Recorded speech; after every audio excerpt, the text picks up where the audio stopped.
실습에서는 지난 시간에 SPSS에서 다루었던 탐색적 요인 분석을 M+에서 한번 분석을 해보고 확인적 요인 분석의 추가적인 내용에 대해서 실습을 한 다음에 이번 주 주제인 구조방정식 모형과 잠재 프로파일 분석을 실습해 보도록 하겠습니다. 먼저 탐색적 요인 분석의 개념에 대해서 다시 한번 설명을 드리자면 이렇습니다. 우리가 어떤 요인을 측정을 하려고 하는데 그 요인을 이렇게 여러 가지 문항으로 측정을 할 수가 있습니다. 그런데 이런 문항들이 어떤 잠재적인 요인에 의해서 영향을 받는다고 말씀을 드렸었는데요. 그런 것들을 선행 연구를 찾아보니까 이런 자아 개념을 측정하는데 예를 들어 사회적 자아 개념과 학업적 자아 개념이라는 것에 어떤 이론적인 구분이 있더라라는 것을 우리가 알 수 있었고, 그러면 이런 우리가 가지고 온 문항들이 어떤 개념들에 의해서 영향을 받는지를 탐색해 보는 것이 탐색적 요인 분석이었습니다. 그래서 우리가 지금은 알 수는 없지만 이런 문항들이 이런 사회적 자아 개념에도 영향을 받고 학업적 자아 개념이라는 잠재 변인에도 영향을 받는다고 가정을 하고 모형을 분석을 하죠. 그리고 이 사회적 자아 개념이나 학업 자아 개념은 자아 개념이라는 큰 틀 안에서 서로 독립적이지 않고 서로 상관을 가지는 것으로 모형화를 할 수 있습니다. 그래서 이렇게 구성되는 것이 탐색적 요인 분석이라는 요인 구조의 큰 틀이라고 보시면 되고요. 그래서 결과적으로 어떤 결과가 나왔는지를 예로 들어 보면 이렇게 나왔다고 가정을 한번 해볼게요. 사회적 자아 개념의 영향을 1, 2, 3, 4번 문항은 강하게 받지만 5, 6, 7, 8번은 약하게 받더라. 그리고 학업적 자아 개념에는 5, 6, 7, 8번이 영향을 강하게 받지만 1, 2, 3, 4번은 영향력이 약하더라. 이렇게 되면 우리가 1, 2, 3, 4번은 사회적 자아 개념을 측정하는 문항으로 5, 6, 7, 8번은 학업적 자아 개념을 측정하는 문항으로 분리를 해볼 수 있겠다라는 어떤 결과를 얻어서 요인을 이렇게 두 가지 요인으로 구분하는 것을 증명해냈다라고 어떤 결과표를 보고 해석을 하게 되는 것이 탐색적 요인 분석이었습니다. 그리고 확인적 요인 분석은 우리가 이렇게 구성한 문항들을 이론적인 근거의 두 요인을 바탕으로 해서 정확하게 나는 기본 가정을 이런 네 문항은 사회적 자아 개념으로 이 5, 6, 7, 8번 네 문항은 학업적 자아 개념으로부터 영향을 받는 구조다라고 미리 가정을 세운 다음에 자료의 구조와 이 모형의 구조가 적합한지를 확인하는 것이 확인적 요인 분석이라고 말씀을 드렸습니다. 그러면 다시 한번 그 M 플러스 코드로 들어가서 이번에는 탐색적 요인 분석을 그 M 플러스 관점에서 한번 실습을 해보도록 하겠습니다. 그래서 지난 시간에 함께 살펴봤던 탐색적 요인 분석이 어떻게 발전해 나갈 것인가 그런 논문에서 봤듯이 구조적인 관점에서 이렇게 볼 수가 있는데요. 여기서 데이터까지는 같고요. 여기서 변수명을 제가 정리를 다시 좀 했습니다. 변수명 뒤에 보이는 이런 초록색 글씨와 느낌표는 주석문인데요. 이 내용들은 분석에 포함되지 않는 내용이고 설명을 적어 놓을 수 있습니다. 그래서 1년차 자기 개념, 사회적 자기 개념 1번 문항부터 8번 문항까지를 사회적 자기 개념으로 그 다음에 가족 자기 개념 1번부터 9번 문항까지를 가족 자기 개념으로 이런 식으로 설명을 쭉 달았고요. 그 다음에 이해도 같은 경우에는 국어, 영어, 수학, 성취도도 국어, 영어, 수학, 그 다음에 척도 점수도 국어, 영어, 수학식으로 이렇게 설명을 붙여놨습니다. 그리고 우리가 자기 개념의 네 가지 요인들을 평균을 낸 점수를 만들었고요. 그 다음 자기 통제, 자기 효능감도 교과별로 평균 점수를 만들어 놓은 것들을 뒤에 배치를 시켰습니다. 그리고 이제 우리가 분석에서 사용할 변수들 목록도 이제 우리 탐색적 요인 분석을 하기 위해서 자기 개념 네 가지 자기 개념들의 각 문항들을 이렇게 배치를 시켰고요. 미싱 데이터는 -1로 모두 지정을 했었고, 타입에서 우리가 분석할 모형의 타입은 탐색적 요인 분석입니다.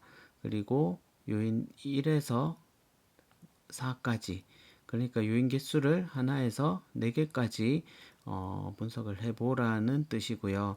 그래서 이제 그 결과표를 보고 적절한 수준의 요인을 내가 찾아내겠다라는 뜻입니다. 그리고 우리가 지난 시간에 회전을 프로맥스로 실습을 해봤기 때문에 여기서도 프로맥스로 한번 지정을 해보았습니다. 분석 결과를 한번 살펴보겠습니다.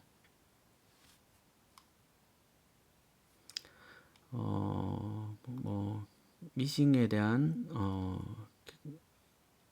경고가 이렇게 떴고, 이제 추정 방식, 우리가 투입한 변수 이런 것들이 있고요.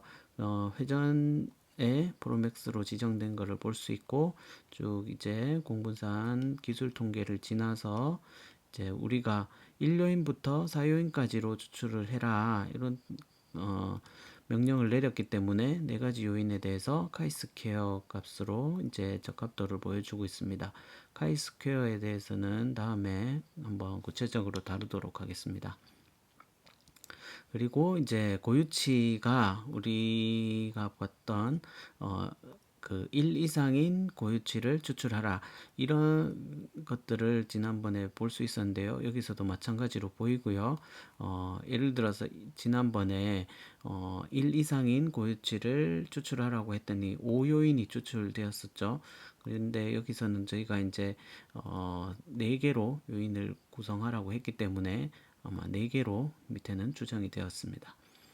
1요인부터 먼저 결과가 나오고요. 여기서도 적합도가 이렇게 산출이 되고 RMS-EA를 보니까 그다지 좋은 점수는 아닌 것 같습니다. 그 다음에 쭉 내려가면 2요인으로 구성된 모형이 나오고요. 여기서도 RMS-EA가 이번 적합도 판정 기준보다는 좀 높은 것으로 RMS-EA 같은 경우에는 0.08 이하가 되어야지 좋은 적합도라고 볼 수 있겠습니다. 쭉 내려가시면 3요인도 그 적합도보다는 약간 상회하는 수준이고요. 4요인을 보면 4요인에서는 이제 적합도가 어느 정도 충족이 되었고 프로맥스로 회전시킨 요인 부하량을 보니까 높은 수준에서 1요인의 사회적 자기 개념이 모여 있는 것을 이렇게 확인을 할 수가 있습니다. 그리고 이렇게 크게 떨어지는 지점에서 다른 부분에 가봤더니 이렇게 가족 자기 개념이 부하가 되어 있었고요. 그 다음에 2요인에서 신체 자기 개념이, 그 다음에 3요인에서 학업 자기 개념이 이렇게 구성이 된 것을 볼 수가 있습니다. 그리고 프로맥스로 했을 때 요인 간의 상관계수가 이렇게 나타나고요. 지금 프로맥스로 저희가 해봤는데 그 CFI나 TLI 같은 또 다른 적합도 지수가 나오지 않았기 때문에 디폴트 회전을 빼고 한번 분석을 해 보겠습니다. 그런데 여기서 지정을 할 때 1 대신 4로 하면 바로 4개의 요인으로 분석이 됩니다. 한번 돌려 보겠습니다. 자, 4개의 요인으로 분석을 해 봤습니다. 근데 여기 로테이션을 보니까 지오민이라는 로테이션 방식이 자동으로 적용이 되었습니다. 그래서 이제 M+에서는 이 방식을 기본 회전 방식으로 이렇게 채택을 하고 있는 것 같습니다. 쭉 결과값을 보니까 기술통계 지나서 이렇게 또 고유치를 제시하고 있고요. 4개의 요인에서 적합도가 이렇게 이제 카이스케어부터 RMSEA, CFI, TLI까지 잘 나온 것을 볼 수가 있고요. CFI나 TLI는 0.9 보다 크면 좋은데 조금 약간 다소 떨어지는 모습을 보입니다. 여기서는 또 지오민 로테이션을 해서 요인 부하량을 이렇게 사회적 자기 개념 1요인, 가족 자기 개념이 2요인, 그 다음에 신체 자기 개념이 3요인, 학업 자기 개념이 4요인, 이런 식으로 이렇게 구분이 되고, 그 다음에 상관계수도 이렇게 산출이 되는 걸 알 수가 있습니다. 요인 분석을 지난 시간에 실습했는데요. 추가적으로 한 가지 내용을 더 말씀드리고 싶어서 약간의 실습 내용을 포함시켰습니다. 요인 구조는 명령문의 구조는 이렇게 지금 앞서 했던 요인 분석과 똑같고요. 요인을 구성할 때 확인적 요인 분석에서는 이렇게 잠재 변수 그리고 잠재 변수가 이렇게 구성이 된다. 그리고 각 문항들을 뒤에 구성을 시켰죠. 그래서 이렇게 4가지 잠재 변수에다가 이런 각 문항들을 이렇게 구성이 되도록 했었고, 또 한 가지가 지난 시간에 각 관찰 변수들의 오차를 어, 연결을 시키는 것이 가능한가라는 질문이 나와서 여기서 한번 해보도록 하겠습니다. 그래서 먼저 사회적 자기 개념에만 먼저 공분산을 한번 걸어봤는데요. 사회적 자기 개념 1번 문항과 연결을 시키는 것이 2번부터 8번까지를 모두 오차간에 상관을 걸어라 라는 의미고요. 여기서는 2번 문항과 남아있는 3번과 8번까지를 모두 각각 연결시켜라.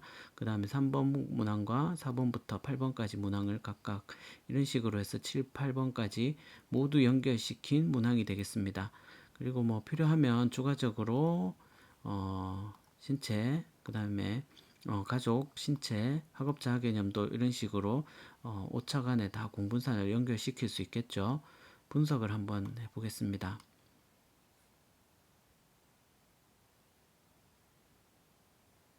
자, 결과가 나왔는데요. 위에는 뭐 똑같이 진행이 되고 살펴보니까 여기서는 기술통계 다음에 분석은 추정은 정상적으로 되었다고 하는데 이제 표준 오차 등의 뭐 어떤 문제가 발생을 해서 정상적으로 이제 적합도가 산출이 되지 않은 모습을 보여주고 있습니다. 그래서 문항의 구성을 보니까 여기 이제 각각의 그 사회적 자기 개념에 어, 연결된 각 문항들이 다 이렇게 오차 공분산이 걸려 있는 것을 볼 수 있고, 다이어그램에 가서 한번 살펴보면 이렇게 사회적 자기 개념 문항에 오차들이 모두 연결된 것으로 볼 수 있습니다. 그런데 뭐 이런 것들이 이론적 배경 하에 이렇게 연결을 하는 것이 바람직하고요. 그 다음에 내가 가진 이런 자료 구조하고 모형 간의 구조가 이렇게 잘 맞지 않을 때는 적합도가 산출이 되지 않거나 오류가 발생하는 그런 문제가 있기 때문에 어떤 점에 있어서 내가 이것을 꼭 연결해야 될지 아니면 연결을 하지 말고 기본적인 구성으로 분석을 해야 될지는 본인의 연구 주제 자료에 따라서 선택을 하시기 바랍니다.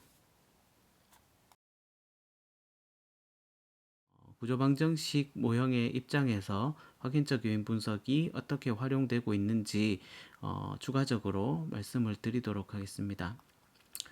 이렇게 요인 구조를 밝히는 것뿐만이 아니고 이렇게 내가 구성한 변수들의 구조적인 측면을 확인을 한 다음 이 구조적인 측면을 실제적으로 그 다음 구조방정식 모형에서 인과관계를 확인하기 위해 해서 사용을 하고 있습니다. 그 방식을 2단계 접근법이라고 하는데요. 그래서 내가 관심 있는 이런 요인들을 측정한 문항들과 연관지어서 이렇게 측정한 문항들이 내가 구성한 이 모형과 잘 적합하게 매치가 되는지를 확인적 요인 분석을 통해서 측정을 하고 있습니다. 그 다음 단계로 이제 이 요인들이 이제 어떤 선후 관계를 나타내는지를 배치를 해서 마지막으로 이런 인과관계를 설정을 하는 것이 바로 구조방정식 모형 분석입니다. 그래서 구조방정식 모형 분석은 이런 요인 분석과 그 다음에 화살표 인과관계를 나타내는 경로 모형 분석이 두 가지가 합쳐진 것으로 그렇게 개념을 잡으시면 되고요. 구체적인 내용은 강의 시간에 다시 말씀드리겠습니다. 그러면 실습을 한번 해보도록 하겠습니다. 제가 CFA for SEM이라고 또 명령어를 제가 드릴 건데요. 이 모형에서는 이걸 사용했습니다. 위에 구조는 똑같고요. 자기 개념, 학업적 자기 개념과 그 다음에 자기 통제 내문항, 그 다음에 수업 이해도를 국어, 영어, 수학, 그 다음에 성취도를 국어, 영어, 수학으로 이렇게 가져왔습니다. 그래서 이제 길쭉치는 똑같고요. 모델을 구성을 하는데 이번에는 학업적 자기 개념이라는 잠재 변수를 만들고 그 다음에 학업적 자기 개념의 7문항을 여기다가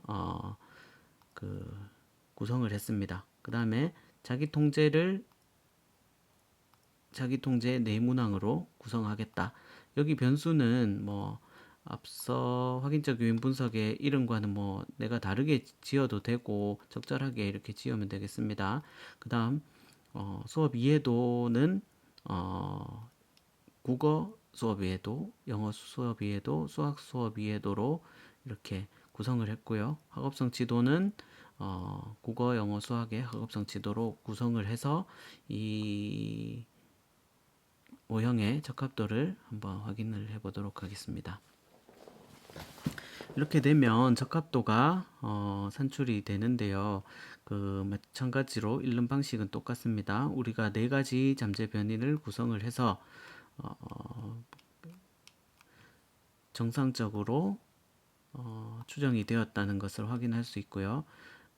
RMSEA가 0.84 정도, 0.084 정도, 그 다음에 CFI나 TLI가 0.887, 0.864로 약간 다소 낮은 편이네요. 그 다음 이제 결과에서 비표준화 계수 쭉 나오고요. 그 다음에 내가 짜여진 모형 구성대로 이 모형이 잘 구성되었는지 확인하고 잔차 분산이 음수가 있는지를 확인합니다. 그 다음 표준화 계수로 가서 이제 요인 부하량이라든지 그 다음에 변수 간의 상관계수를 한번 확인하고요. 그런데 적합도가 지금 그다지 좋은 편은 아니기 때문에 여기서 적합도를 한번 올려보도록 하겠습니다. 표준화 요인 부하량을 보니까 대체적으로 0.6 뭐 이렇게 점수들이 나오는데 학업자 개념 5번과 6번에서 좀 약간 다소 낮은 이런 점수를 보이고 있기 때문에 그러면 이 5번과 6번이 어떤 문항인가를 이렇게 좀 살펴보도록 하겠습니다. 5번과 6번 문항을 보니까 수업 시간에 발표하거나 호명되는 것을 좋아한다. 학교 가는 것을 좋아한다. 이런 문항이라서 내가 생각할 때 예를 들어서 학업적으로 자기가 뛰어나다고 생각하지만 어떤 발표나 호명되는 것을 썩 그다지 좋아하지 않는 그런 경우도 있을 수 있어서 이런 경우에는 약간의 어떤 혼란이 발생했을 거다. 이런 식으로 문항에 대한 분석이 이루어질 수 있습니다. 다른 문항들과는 다르게 좀 그 학업적 자기 개념과는 약간 동떨어진 문항을 측정을 하고 있을 가능성이 있다라고 판단을 할 수 있고요. 그 다음에 학교 가는 것을 좋아하는 것에도 마찬가지로 학업 때문에 좋아하는지, 아니면 또래 관계가 좋아서 학교 가는 것이 좋은지, 아니면 교사와 학생 간의 관계가 좋아서 학교 가는 것을 좋아하는지, 이런 여러 가지 내용이 포함될 수 있기 때문에 학업 자아 개념으로 적절하지 않다, 이렇게 판단을 내릴 수가 있습니다. 이게 뭐 정답이라는 건 아니고요. 이렇게 문항 분석하는데 기초 자료로 저 요인 부하량을 사용할 수 있다는 것을 설명드리는 거고요. 그러면 이 문항이 부적합 문항으로 판단을 해서 삭제를 하는 방법을 한번 해보도록 하겠습니다. 그러면 5번, 6번을 우리는 삭제를 하고 모형의 적합도가 어떻게 되는지를 보도록 하겠습니다.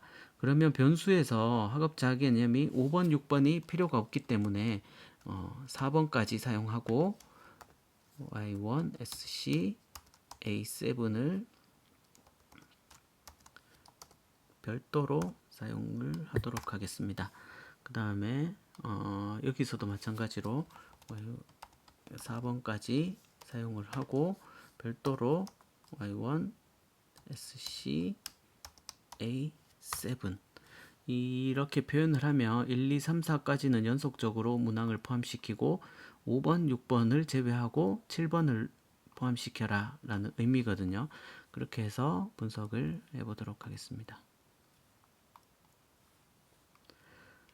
자, 제가 여기서 실수를 한 가지 했죠. Y1, SC, A7 이렇게 해서 여기서 이제 잘못 사용한 것을 지적을 하고 있습니다. 그래서 여기서 바로 분석을 하면 어떤 오류창이 뜨고 에러가 여기서 바로 보이기 때문에 어떤 에러를 찾아내는데 유용하다는 것을 한번 확인을 했고요. 본의 아니게 실수를 하면서 확인이 되었습니다. 그렇게 해서 이제 내가 틀린 부분이 있는지 없는지를 잘 확인을 하고 분석을 해보도록 하겠습니다.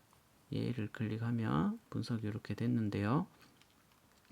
쭉 넘어가시면 정상적으로 분석이 되었다.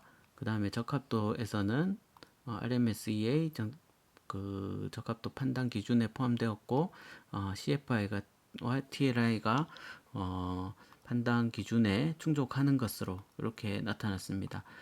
이런 식으로 보면 힌트를 얻을 수 있는 것이 요인 부하량이 좀 떨어지는 그런 문항들을 찾아서 내용 분석을 해보면 그 적합도가 좋아질 수 있을 만한 그런 힌트를 찾을 수 있다는 거 말씀드리고요. 이렇게 해서 1단계 구조방정식 전에 이 요인 구조가 내가 수집한 자료 그리고 내가 수집한 이런 문항들과 적절하게 잘 관계를 유지하고 있다라는 것을 여기서 일단 충족을 시켰고요. 이걸 가지고 구조방정식 모형으로 넘어가도록 하겠습니다.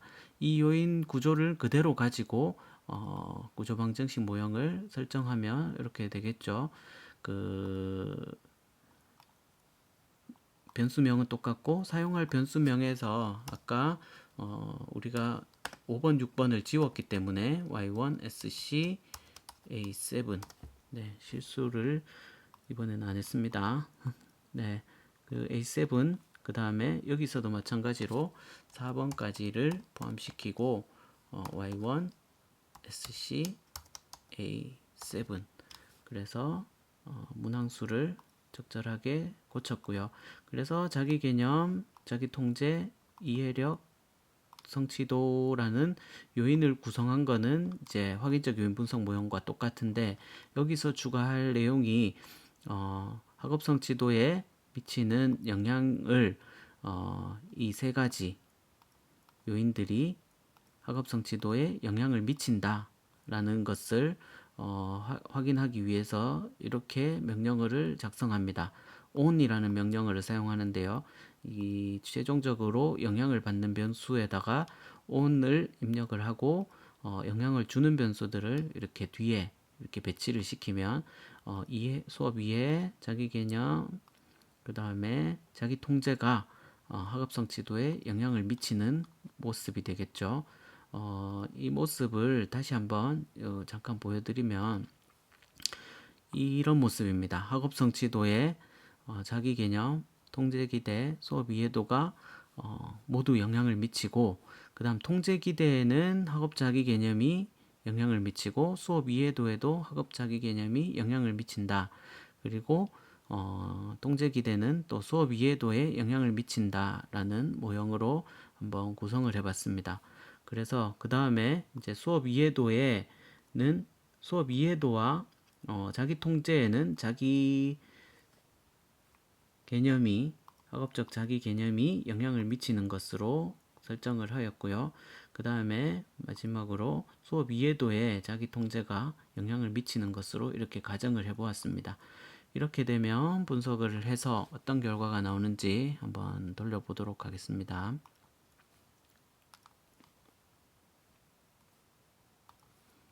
자, 쭉 내려오시면 변수가 이렇게 4개가 생성이 되었고요. 정상적으로 분석이 되었고 적합도도 영호한 것으로 나타났습니다.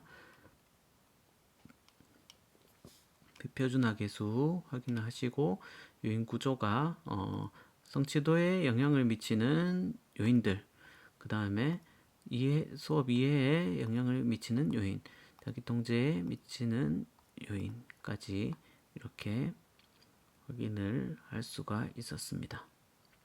그리고 전차 분산에 마이너스가 있는지 확인하시고 표준화 회귀 계수에서 각각의 요인 부하량도 살펴보시고, 그 다음에 학업 성취도에 미치는 영향, 그리고 유의도. 지금 보니까 자기 통제가 학업 성취도에 미치는 영향은 없는 것으로 이렇게 나타났습니다. 0.05를 기준으로 더 크면 이제 영향을 미치지 않는다라고 해석을 할 수 있고요. 그 다음에 나머지는 다 영향을 미치는 것으로 나타났습니다. 그리고 다이어그램을 한번 열어서 보면 우리가 구성했던 것처럼 자기 개념이 수업 이해도에 영향을 미치고 자기 개념이 자기 통제에, 자기 개념이 성취도에 영향을 미치고 자기 통제는 또 이해도에 영향을 미쳐서 학업 성취도에 영향을 미친다. 이런 경로가 우리가 그 명령어로 작성한 구조가 이렇게 결과로 나타났습니다. 그리고 표준화 계수로 이렇게 살펴볼 수 있고요.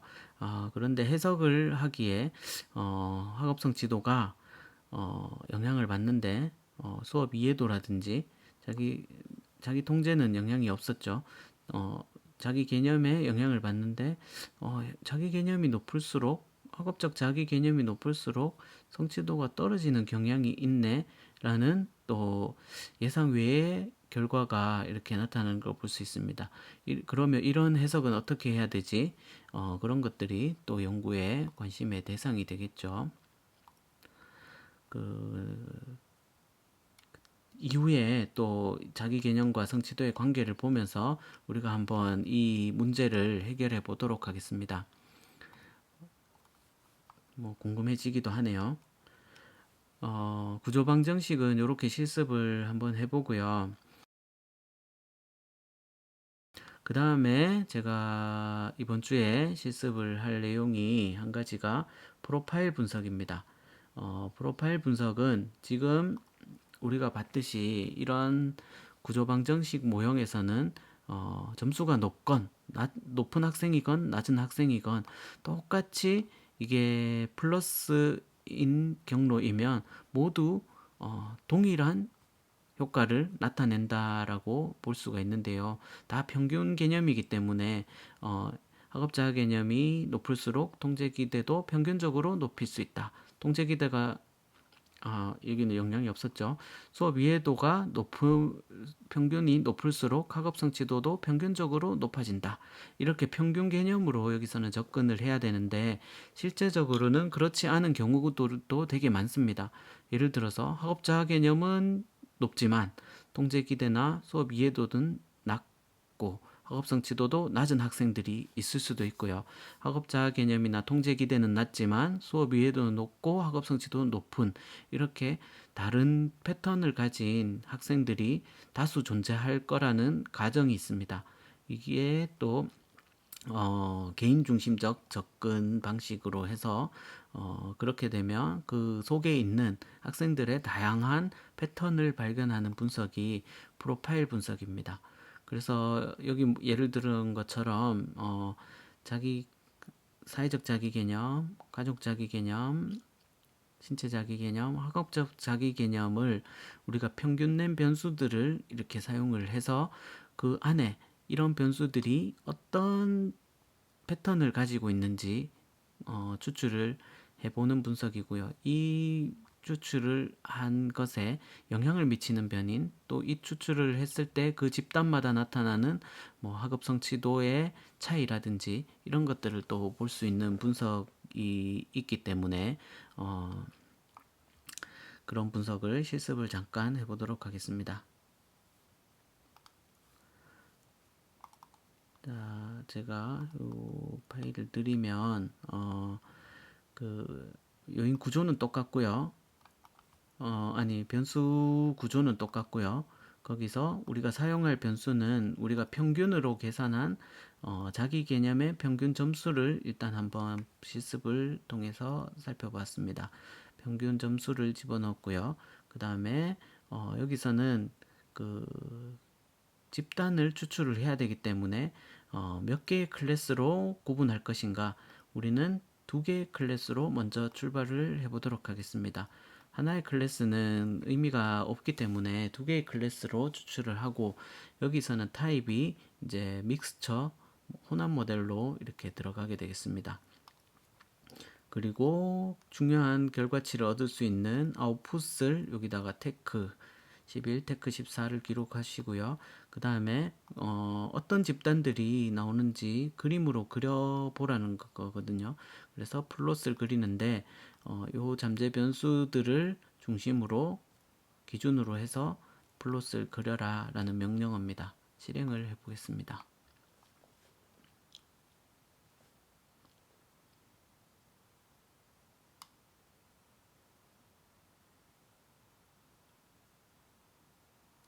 현재 프로파일 분석을 하면 이렇게 분석 시간이 좀 꽤 걸리는 경우가 많아요.